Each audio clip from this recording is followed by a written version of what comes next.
Viewers আসসালামু আলাইকুম। আশা করি সবাই অনেক ভালো আছেন।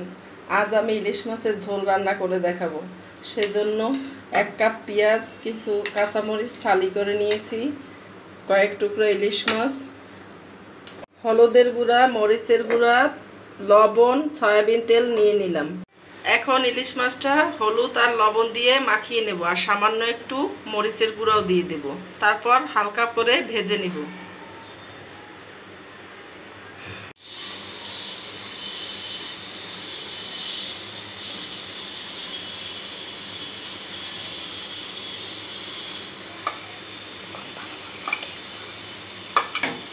ভালোভাবে মাখিয়ে একটু সময় রেখে চুলা জ্বালিয়ে তেলটা নিয়ে নিলাম।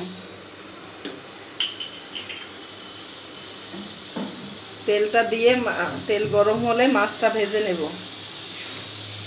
2 টেবিল চামচ মতো তেল দিয়ে দিলাম।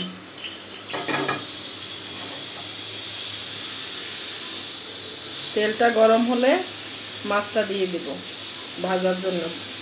মাছটা হালকা করে ভাজবো।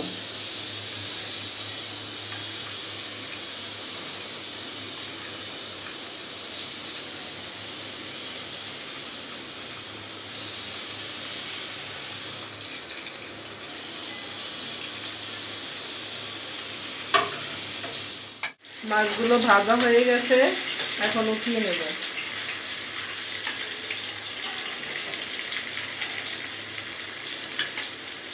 মাছটা অনেকটা পরিমাণে তেল বের হয়েছে।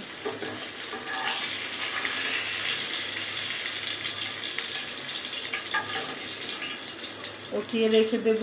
এখন মশলা কষিয়ে তারপরে কড়াইতে তেল দিয়ে দিলাম, আর সেই 1 কাপ পেঁয়াজ হালকা করে ভেজে নেব।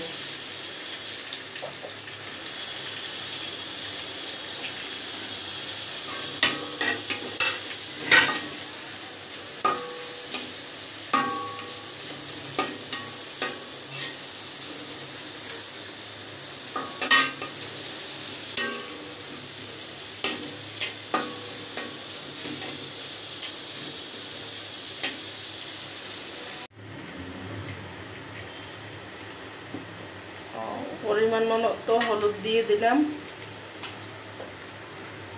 1 চা চামচ, আর 1 চা চামচ মরিচের গুঁড়া, 1/2 টেবিল চামচ লবণ দিয়ে দিলাম, আর একটু কষানোর জন্য পানি দিয়ে দিলাম, মাছ মাখানো পানিতে।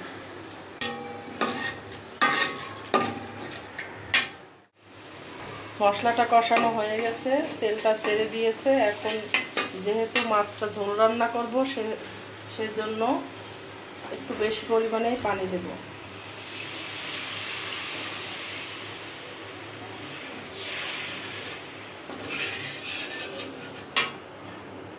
পানিটা ফুটে উঠলে তারপরে মাছটা দিয়ে দেব। ফোটার জন্য অপেক্ষা করতে হবে। ঝোলটা ফুটে উঠেছে, এখন মাছগুলো ছেড়ে দেব একে একে।